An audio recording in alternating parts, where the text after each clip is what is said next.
In the US, Elon Musk is the richest guy. Guess who was the richest person in China in 2025? You'd probably guess the same kind of thing like Elon Musk in the US. It's Jack Ma? Nope. He's been pretty quiet for years. It's the TikTok guy, Zhang Yiming, up there, but not the number one. It's the Tencent guy, Polymer is rich, but no. The actual answer, you will never guess. It's a guy who sells water. Hi, I'm Li, your Chinese friend who share China's business story and consumers' insights with you. Subscribe. I'm serious. His name is Zhong Shangshang, and he's worth $711 billion. His company is called Nongfu Spring. It's literally everywhere in China. Like if you go to any convenience store from Shanghai to a tiny village in Tibet, you will see his bottles. And here's the crazy part. He's been the richest person in China for 5 years in a row. So, here's a question I kept asking myself, and I've been in the consumer goods industry for 11 years. This actually matters to me. How? How does a guy selling $0.3 bottles of water beat all the tech giants? Stick around, I'm gonna break down what he did that most people completely miss. And if you are a brand trying to get into the Chinese market, this might actually be useful for you. Let me show you some numbers that actually blew my mind. First, half of 2025, Nongfu Spring reported revenue $4.3 billion, net profit $1.3 billion. That's a 30% net profit margin. Compare that to their biggest competitor, Sabon, only 30% margin. And the tech companies, Alibaba, 7.4% margin. ByteDance, estimated 10 to 12%. A water company is more profitable than the platforms you spend hours on every day. And the gross margin?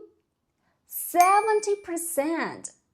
Can you imagine that? So, when investors looked at Nongfu Spring in 2020, they weren't looking at a water company. They were looking at a profit machine that just kept printing money. So, in 2020, Nongfu Spring went public. But here's the question I kept coming back to.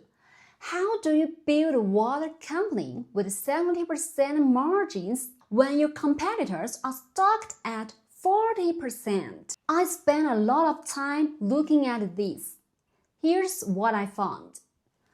Zhong Shangshang, he didn't just sell water, he owned the stores. Nongfu Spring owns 15 water sources across China. They started buying these in the 1990s. Think about that. 25 years ago, when everyone was fighting over distribution, he was buying mountains and lakes. I mean, you can copy someone's bottle's design, you can copy their price, but you can't build a factory next to a mountain they already own. That's what investors call a physical moat. And it's one reason their margins are so high. They don't pay anyone else for water. Besides, he understood the second product game. In 2011, they launched a product called Oriental Leaf, unsweetened tea. For the first 6 years, it didn't make money. People in the company probably thought Zhong was crazy, but he waited because he saw something. Chinese consumers were getting richer, more health conscious.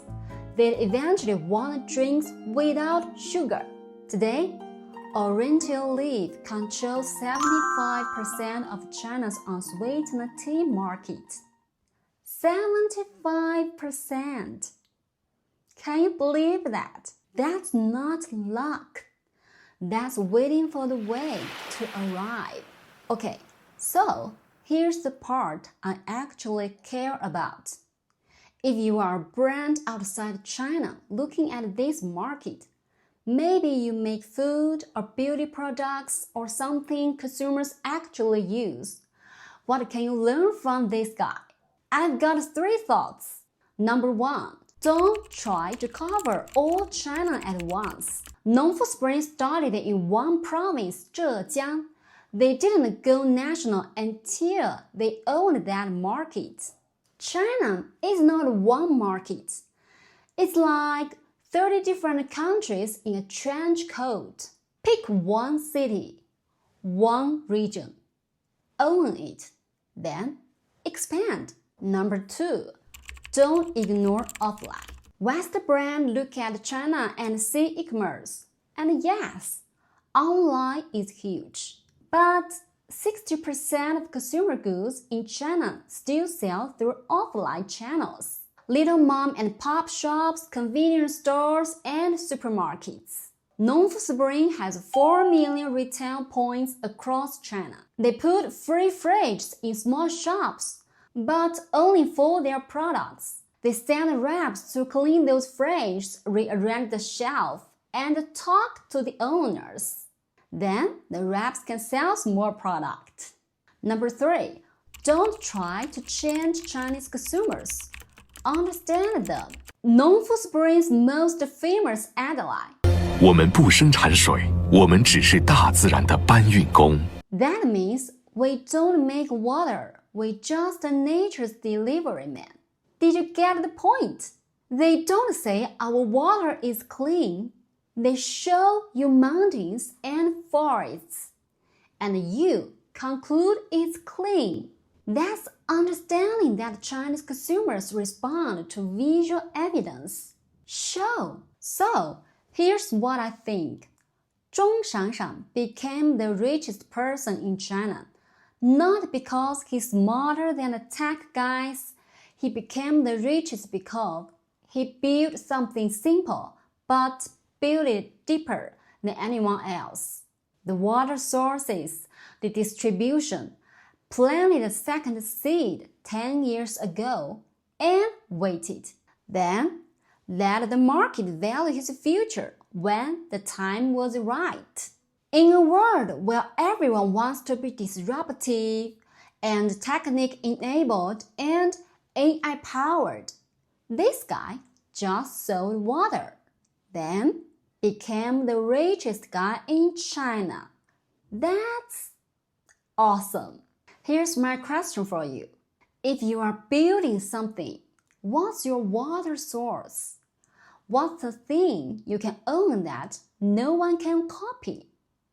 And if you're trying to get into China, what's the one city you'd start with?